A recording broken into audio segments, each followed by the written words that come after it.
On va attaquer donc la partie sur l'intelligence artificielle. Donc l'idée ici, c'est de voir comment concrètement l'IA, qui est un sujet que vous avez sûrement entendu parler depuis plus d'1 an et demi, depuis la sortie de ChatGPT, comment vous, concrètement, vous pouvez l'utiliser en entreprise. Comme le disait Stas, on va essayer de se concentrer ici plutôt sur des cas concrets et sur quoi, en fait, vraiment vous pouvez l'implémenter dans votre société pour du marketing ou de l'opérationnel directement. Donc l'idée, c'est de vous montrer un peu un panel de ce qui se fait. Je vais ensuite, du coup, avoir présenter certains outils. Donc vous aurez la présentation, donc vous verrez, j'ai mis plein de logos partout, des outils que vous pourrez aller voir par vous-même. Et le but, c'est de pouvoir aussi répondre à vos questions à la fin. Donc je vais essayer de garder du temps à la fin, avant qu'on commence les ateliers, pour vous aiguiller sur certaines de vos problématiques, comment je penserais gérer ça avec une IA dans votre société. Donc déjà, l'IA, grosso modo, pour essayer de vraiment être très simple dans la présentation, c'est un logiciel qui va vous permettre d'apprendre, qui va être capable d'apprendre par lui-même et d'avoir des actions que pourrait faire un humain. Donc c'est pour ça qu'on dit que c'est intelligent, parce que ça reproduit certains comportements que vous-même vous faites ou que vos employés peuvent faire. Donc l'idée, c'est d'apporter du comportement à un logiciel pour pouvoir agir à la place de quelqu'un d'autre. Est-ce qu'il y a certaines solutions, à part ChatGPT, que vous avez pu utiliser? Juste avoir 2-3 noms pour voir un petit peu. Gemini Bard, qui est similaire du coup à ChatGPT. Midjourney pour les images. Copilot, qui est l'équivalent de chez Microsoft pour ChatGPT. Comment? Claude? Oui, pareil. ChatGPT en équivalent. Mistral. Okay. Donc on a beaucoup de LLM, donc finalement des équivalents à ChatGPT, pour faire très simple, parce que c'est des solutions qui sont très simples à utiliser, qui peuvent directement interagir avec nous et avoir rapidement du coup une solution à nos problèmes. Donc ici, on va aller un petit peu plus loin sur des outils un peu plus spécialisés dans un domaine spécifique, parce que les LLM sont plutôt globaux. Donc c'est pour ça qu'ils sont très intéressants pour les sociétés, puisqu'ils peuvent interagir sur plusieurs dynamiques dans l'entreprise. Donc pourquoi je vous présente ça aujourd'hui? C'est parce que ChatGPT, il a fait grosso modo un gros boom parce qu'en fait il est utilisable dès maintenant dans les sociétés. Donc on se rend compte que l'IA, quelque chose qu'on pense depuis des dizaines d'années, devient palpable et utilisable en entreprise de manière très simple. Voilà. Donc dès aujourd'hui, on peut utiliser l'IA dans les entreprises. Et pourquoi il y a un tel succès? Forcément, ça amène des choses, on peut aller plus vite sur certaines tâches, mais aussi on peut potentiellement, pour une entreprise qui se lance, avoir l'équivalent d'un service marketing, d'un support client, etc. directement dans son entreprise. C'est-à-dire qu'on acquiert des compétences grâce à des solutions d'IA. Et c'est pour ça que je vais présenter plutôt des solutions vraiment fixes sur certains sujets, parce qu'on va pouvoir aider très loin dans une certaine expertise. Donc on va aussi automatiser des tâches répétitives. Dans notre métier d'entrepreneur, on perd beaucoup de temps potentiellement dans des tâches répétitives, des tâches administratives. Donc c'est des tâches qu'on peut potentiellement donner à de l'IA pour aller plus vite dans nos tâches et se focuser plutôt sur là où on apporte vraiment une valeur ajoutée. Donc premièrement, tout ce qui est marketing, j'ai commencé par celle-là parce que c'est celle-là qui est la plus palpable et on voit un lien direct comment on peut l'utiliser. Donc voilà, on a vu que de plus en plus de gens créent des posts avec des ChatGPT ou les équivalents.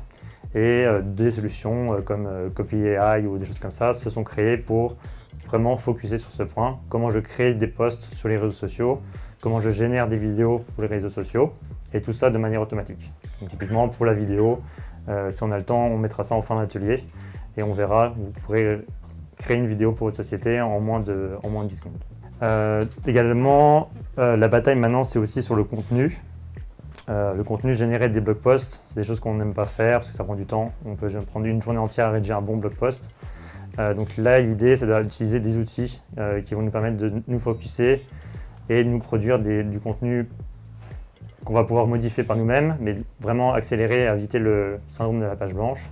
Et donc voilà, on veut faire des blog posts et ainsi améliorer votre visibilité sur Internet parce que vous avez un meilleur SEO, parce que les gens vont vous trouver via du contenu que vous avez pu produire.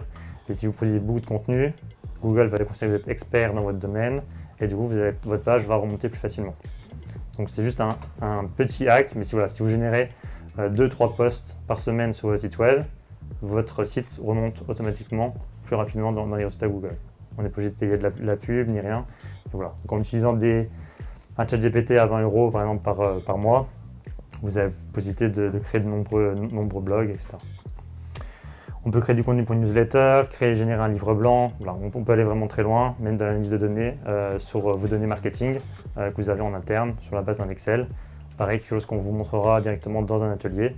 Et vous pourrez manipuler des Excel directement dans les outils. On a également tout ce qui est support client, où là pareil, ça va être extrêmement chronophage. Et potentiellement, on peut avoir 80% de questions qui sont redondantes. Donc c'est des choses qu'on peut potentiellement automatiser. Donc, si je prends l'exemple promo sport, je pense que les questions sont toujours les mêmes des parents en grande partie.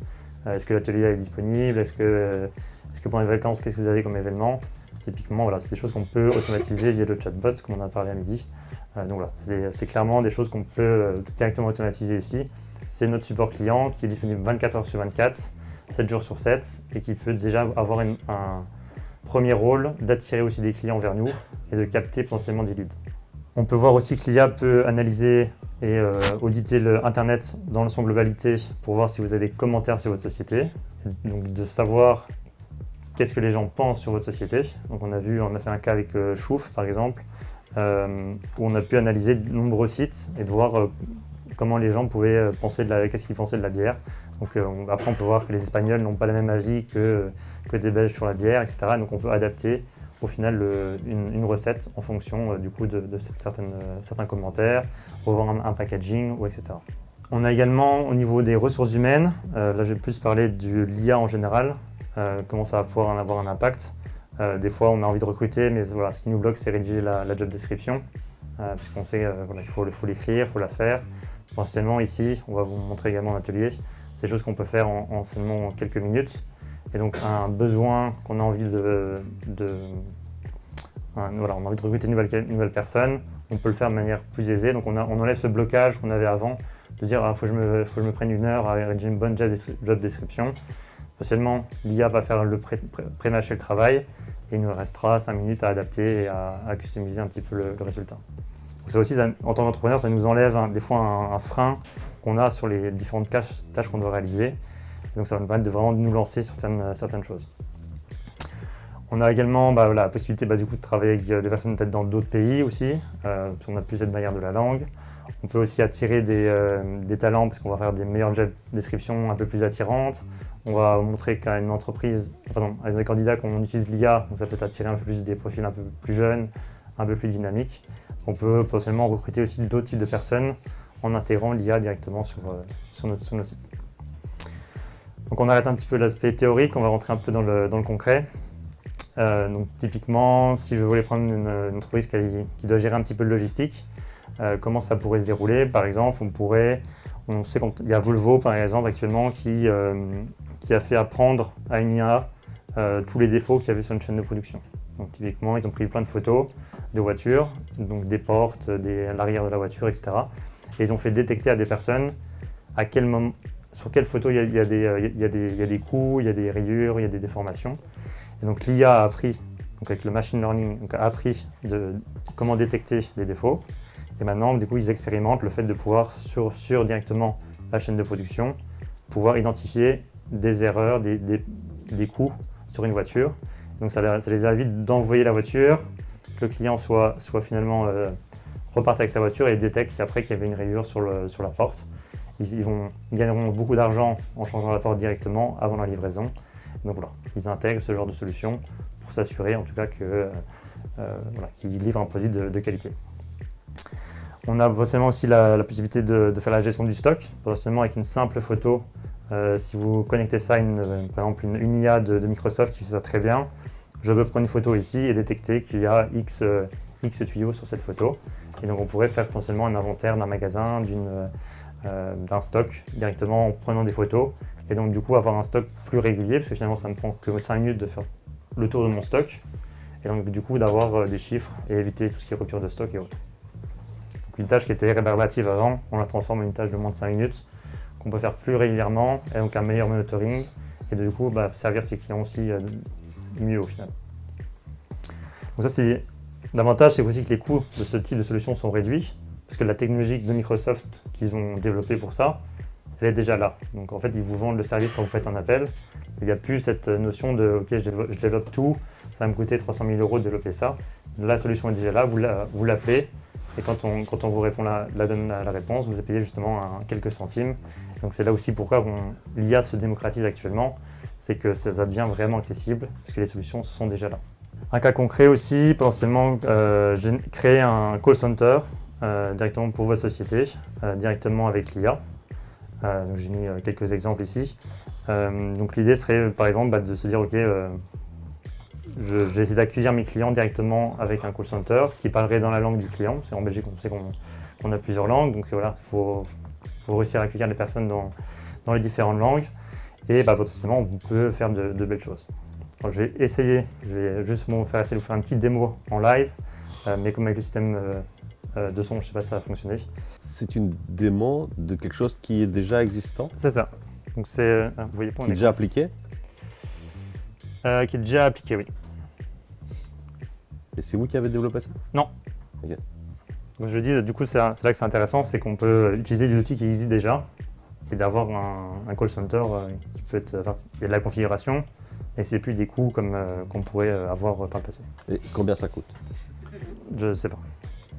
Donc je vais vous montrer donc ici un exemple. Hi, this is South Bay Dental Office. How may I help you? Donc ils ont un service du coup c'est un If you're dentiste. still there, feel free to let me know if you're a new patient or an existing patient so we can Elle se assist. parle.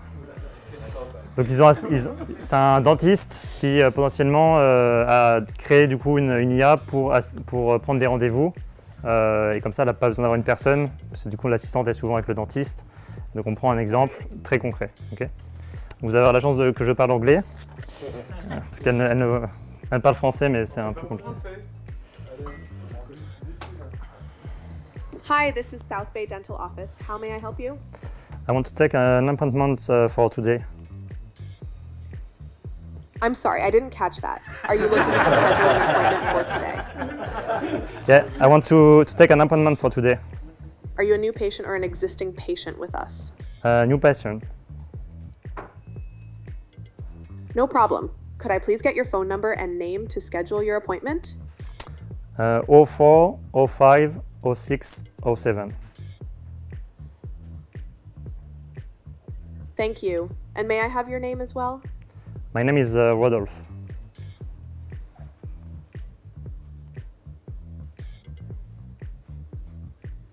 Are you there? I'm sorry, I couldn't quite catch that. Could you please repeat your name for me? My name is Rodolphe Ballet. Thank you, Betty. Now, let's check our availability for your appointment. When are you looking to come in? Tomorrow is it possible for you? I'm sorry, but we are only available next Tuesday from 8 a.m. to 5 p.m. Would that work for you, Betty? No, it's not good for me. Maybe on Friday, maybe? I'm sorry to hear that Tuesday doesn't work for you. Unfortunately, those are our only available hours next week. Would you Okay. like to reschedule for a different day or time? No, it's good for us Tuesday then. Great. Let's find a day and time that works for you. When are you looking to reschedule your appointment, Betty? Tuesday.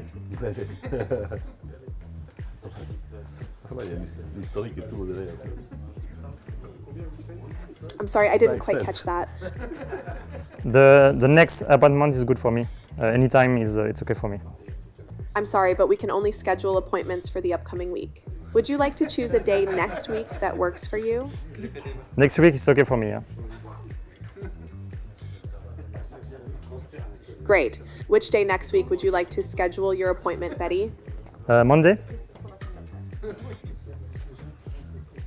I'm sorry, but we are only available next Tuesday from 8 a.m. to 5 p.m. Would that work for you, Betty? Yes. Perfect. Let's schedule your appointment for next Tuesday. Can you confirm the time you prefer between 8 a.m. to 5 p.m.? 4 p.m. Great choice. Your appointment is scheduled for next Tuesday at 4 p.m. Thank you, Betty. Voilà. Donc effectivement, donc, des solutions comme ici qui fonctionnent avec des API, c'est-à-dire qu'il y a une connexion entre deux logiciels. Et donc le fait que ça soit ouvert avec des API, les logiciels peuvent communiquer entre eux. Et donc on va intégrer la donnée et pouvoir la partager avec d'autres logiciels directement. Donc, comme je disais, imaginons que nous développons cette solution pour Promosport, par exemple. C'est pas nous qui créons du coup la solution d'IA.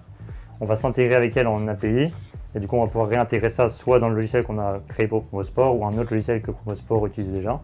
Et donc du coup il y a des interconnexions entre les échanges de données.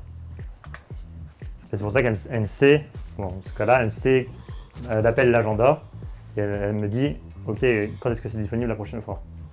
Parce qu'elle s'est interconnectée avec un agenda potentiellement. Là c'est de la donnée fake. Mais l'idée c'est ça, c'est de s'interconnecter avec plusieurs solutions et pouvoir faire ça directement. Est-ce que ça peut fonctionner aussi avec des emails? Quelqu'un envoie un email, je veux un rendez-vous ce jour-là, et que l'IA réponde à l'email. Oui, alors actuellement ce qu'on conseille c'est plutôt d'utiliser quelque chose qui va drafter, faire un brouillon. Mais après si tu as une adresse mail type un dentiste, l'IA peut avoir directement accès au rendez-vous. Et donc là potentiellement il y aura un intérêt à faire ça. Pour Bébil, je ne pense pas que ça soit intéressant parce que vaut mieux bien analyser, être sûr que la réponse est bonne. Mais pour certains business, c'est très intéressant. Non, mais même pour Bébil, il y a des gens qui écrivent, tu peux l'accueillir, avec un message de bienvenue, on enregistre, on vous contacte dans les jours qui viennent. Ça, typiquement, c'est faisable. Okay. Et on peut me dire, on peut différencier, donc on va faire des flux différents en disant, ça c'est un client existant, parce qu'il me parle de son chantier qui est en cours. Donc là, on va plutôt l'envoyer vers ce type de process. On revient vers vous, gestionnaire de chantier revient vers vous. Et après, si je te contacte pour faire ma salle de bain et je suis un nouveau client, on va dire ok, bienvenue chez les builds et voilà. Donc là, on va créer des process. Donc nous en interne, on va intégrer du coup différents comportements et du coup pouvoir envoyer automatiquement les emails, bien sûr. On peut même, toi, si je te demande créer une nouvelle salle de bain, je sais que toi tu as un PDF qui présente un petit peu les prix des salles de bain. Automatiquement, je peux déjà l'envoyer dans l'email parce que c'est le type salle de bain, etc. C'est ça, ok. Bon, forcément, c'est beaucoup amusé avec l'IA. Donc, je vais montrer un peu des cas concrets qu'on a pu utiliser. Donc ici, pour TGS, qui est une entreprise qui est ici, qui est un groupement d'avocats, comptables, etc. Ils voulaient un petit peu avoir une initiation à l'IA pour un séminaire à Miami. Donc je me suis amusé à créer une vidéo où je présentais les avantages de l'IA pour leur métier à eux. J'ai fait pour le test, j'ai tout fait en français. Et du coup, l'idée c'est de créer avec un outil externe une vidéo de moi-même entièrement en anglais. Donc, du coup, j'ai créé pendant une petite vidéo de 7 minutes qui présente les avantages de l'IA pour les comptables, fiscalistes, avocats. Et du coup, je l'ai juste converti en anglais et ça me fait un très bel accent anglais, mieux que celui que vous avez vu tout à l'heure. Je peux également me dédoubler. Donc ici, c'était la verticale que vous voyez ici, c'est une vidéo que donc je me suis créé un avatar. Donc j'ai lu du texte sur la solution qui s'appelle HeyGen, donc ils me proposent un texte typique. Donc je lis un texte et du coup ils apprennent la manière dont je parle, etc. Et donc du coup ils ont ma vidéo de moi dans cette capture. Et donc du coup, pour cette vidéo-là, qui était pour les fêtes de fin d'année, où je souhaitais des fêtes de fin d'année à nos clients et des gens qui nous suivent sur LinkedIn, j'ai juste introduit du texte. Et comme ils ont déjà mon avatar, ils ont fait bouger mes lèvres sur le texte que j'ai pu leur donner. Et utiliser ma voix, une voix qui est proche de la mienne en français. Voilà. Si vous voulez générer du contenu de manière automatisée, c'est faisable, juste simplement en faisant ça. D'autres cas concrets, donc pour tout ce qui est IA, on peut du coup analyser des données Excel. Je ne vais pas m'attarder là-dessus parce qu'on va le voir directement en atelier. Mais grosso modo, n'hésitez pas à utiliser ChatGPT ou des solutions ainsi pour analyser vos données et aller plus vite dans l'analyse de certaines choses. Des solutions, il y a également Accio, où on met juste un prompt et du coup ça nous fait des différentes analyses, différents diagrammes. Donc, voilà. Je vous ai mis les différents logos, comme ça vous aurez la présentation et vous pourrez aller voir un peu de vous-même. On a Tom qui est une très bonne solution aussi qui va vous permettre de générer des PowerPoint de manière très simplifiée. Vous mettez un prompt, je veux pitcher mon idée de conteneur pour les vélos comme on a vu tout à l'heure pour Boxamo.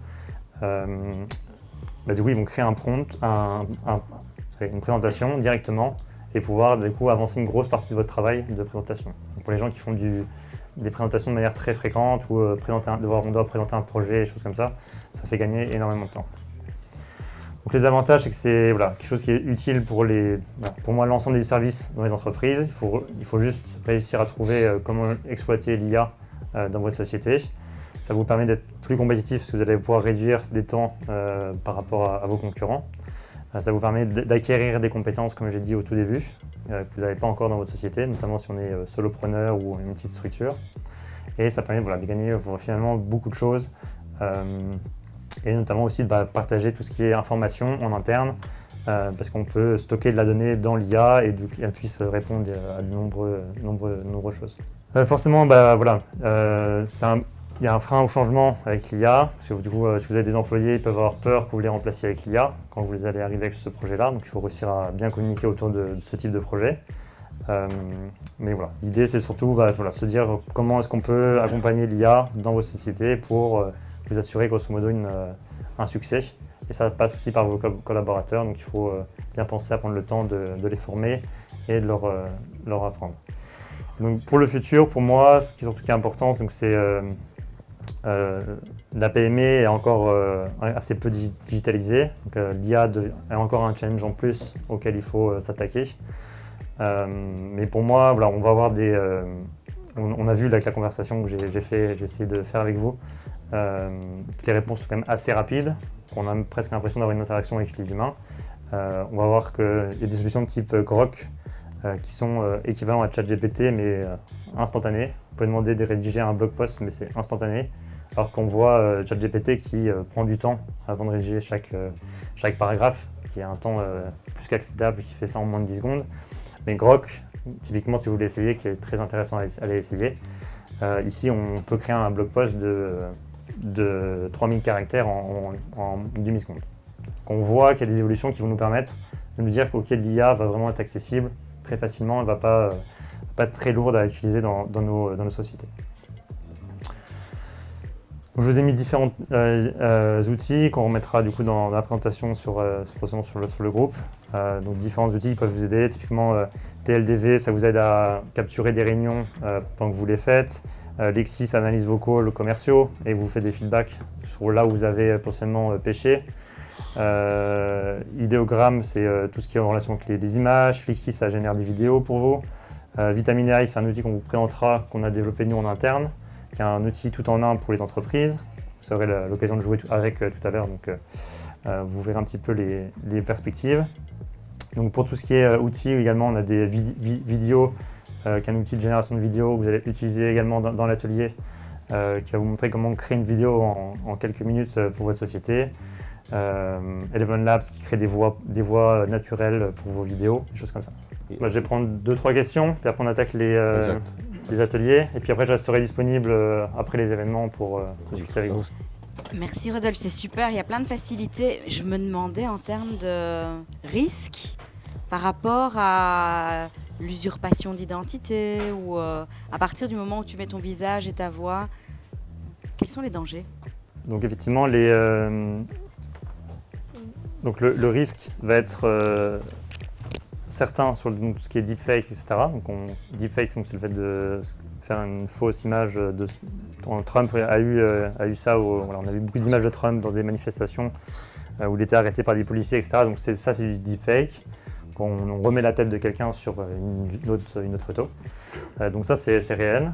Donc ça va se passer que toi, tu génères tes vidéos comme moi de manière automatique ou pas, ça n'aura pas d'impact. Parce que toi, tu mets beaucoup d'images sur tes réseaux sociaux. Moi, potentiellement, je peux prendre tes 10 dernières photos, faire du deepfake et voilà. Il n'y a pas la voix qui est associée. Ouais, sauf si tu as fait des vidéos sur LinkedIn. Et donc là, je peux récupérer ta voix Et maintenant, un échantillon de 5 secondes peut suffire pour copier ta voix. Donc, oui. Donc le risque existe. Je peux t'appeler, te dire « Allô, bonjour, désolé, je me suis trompé de numéro. J'ai enregistré ta voix, je peux te... » J'ai vu l'autre jour que quand on utilise l'IA pour générer les SEO, enfin remonter dans le ranking de Google, que maintenant ils ont un système pour détecter si c'est du contenu qui est produit par de l'IA. C'est ça. Donc là, du coup, ce qui est recommandé, c'est d'utiliser d'autres outils d'IA qui enlèvent cet aspect-là. Donc effectivement, vous pouvez déjà créer votre première base. Après, effectivement, c'est réussir à... Moi, je dis toujours, ChatGPT, c'est bien, ça accélère les choses, mais c'est pas pour ça qu'il faut prendre le contenu tel quel. Donc effectivement, si je rédige un blog post et je peux le rédiger en 10 secondes, c'est pas pour ça que je vais le publier tout de suite après. Je vais peut-être repasser 20 minutes dessus avec ma vraie touche de personnalité, etc. Mais ça m'a évité le syndrome de la page blanche, analyser qu'est-ce que je dois montrer, etc. Donc oui, effectivement, le risque sur Google est un peu floué dans le sens où il y a beaucoup de contenu qui arrive et il ne sait pas trop quoi en faire. Donc effectivement, il y a des évolutions là-dessus. Il faut réussir à suivre aussi comment contrer ça. Donc il y a déjà des autres outils qui permettent de contrer ça pour éviter ce problème. Ok, merci pour la présentation, super intéressant. J'avais une question qui était un peu reliée, c'est justement au niveau de l'apprentissage du contenu. Enfin, si je veux mettre un peu un style dans la manière de poster sur LinkedIn, est-ce que ça peut apprendre progressivement ou alors il faut vraiment avoir des outils dédiés qui progressivement vont plus capter le ton que je veux apporter au post que je mets sur LinkedIn? Ou alors il y aura toujours une retouche derrière nécessaire? Ok. Donc là, effectivement, il y a des solutions qui permettent de le faire. Donc on a deux choix, c'est soit dire je me copie moi-même avec mes posts précédents, ou je copie Elon Musk, je trouve qu'il parle bien. Donc l'idée c'est de pouvoir implémenter du coup des anciens tests qu'on a. Donc, on peut le faire avec notre solution Vitamine AI, on peut le faire avec potentiellement ChatGPT, avec tout ce qui est GPTs. Donc GPT c'est ChatGPT mais encapsulé pour une fonction bien particulière. Et on va commencer les ateliers, donc vous pourrez mettre notamment dans le prompt qui est spécialisé pour ce GPTs. Du coup, ok, tu dis voilà, voici 3 de mes meilleurs articles qui ont fonctionné sur LinkedIn. Merci d'utiliser le même ton de voix. Du coup là, il va essayer de mimiquer du coup la manière de prononcer. Mais voilà, est-ce que le danger n'est pas aussi de, je vais dire, nourrir la bête? C'est-à-dire si je donne du contenu à l'IA, elle va pouvoir utiliser ce contenu pour d'autres producteurs de contenu. Je pense que si je suis architecte et je fais des plans de maison en utilisant l'IA, à un moment, mais on n'aura plus besoin de moi parce que l'IA pourra faire des plans de maison en se basant sur les plans que je lui ai donnés. C'est ça. Donc ça, c'est un danger, effectivement. Donc il y a différentes solutions. Donc, soit c'est héberger soi-même son modèle, donc type Mistral, qu'on a parlé tout à l'heure, qui est open source, qu'on peut mettre nous-mêmes sur nos propres serveurs, et du coup ne pas avoir de communication avec Mistral qui apprendrait de ces solutions. Donc ChatGPT typiquement le fait, donc il apprend de tout ce qu'on lui donne. On a le cas de Toyota notamment, où les ingénieurs ont développé un nouveau moteur ou une nouvelle pièce de moteur, je ne sais plus. Et ils ont dit, on va aller voir si ça n'existe pas. Ça fait 1 an qu'on développe la solution, on va voir si personne ne l'a pas fait avant. Donc ils ont introduit, est-ce que quelqu'un a déjà fait ça, est-ce qu'il y a ça déjà pensé, etc. Sauf que du coup, ça a été appris par l'outil, et donc du coup, d'autres concurrents pourraient utiliser ce contenu, et ont réussi à récupérer du contenu qui avait été introduit par des équipes de Toyota. Donc le risque est réel. À l'inverse, si vous utilisez d'autres outils ou directement l'API d'OpenAI, il n'y a pas de partage, il n'y a pas d'apprentissage. Donc il faut savoir bien choisir son outil pour éviter ce partage. Typiquement dans Vitamine AI, on a créé l'application pour ça. On a dédié l'IA pour les entreprises où il n'y a pas de partage d'informations avec quiconque, donc pas d'apprentissage. C'est pour ça qu'on a créé aussi l'outil. Du coup, c'est un fonctionnement qui remet en question la notion d'open source ou propriété. Enfin, parce qu'on va pouvoir partager des données avec Internet ou le monde entier, mais en prenant le risque après de devoir le partager et que eux puissent l'utiliser. Ou alors on utilise quelque chose de fermé, mais alors on n'a pas accès aux ressources, ou alors on a quand même accès aux ressources qui sont disponibles sur Internet si tu crées ton modèle toi-même. Enfin, je veux dire, en termes d'outils que tu peux exploiter, j'imagine que tu ne sais pas faire une veille sur des technologies qui existent si tu gardes ton modèle en interne. Donc on peut utiliser du coup un modèle en interne qui lui peut être développé en open source. Donc le modèle, la logique qui va travailler sur ce qu'on va lui donner et la donnée que toi tu vas implémenter dedans ne sera pas partagée parce que tu l'as hébergé chez toi et le modèle peut être open source en tant que tel. Ouais. Tu récupères un modèle open source qui est actualisé de temps en temps, donc tu peux mettre à jour, typiquement je prends le cas de Mistral qui est un bon exemple ici. Je peux reprendre le dernier modèle de Mistral et l'installer directement sur mon serveur. Donc je propose qu'on aille sur les...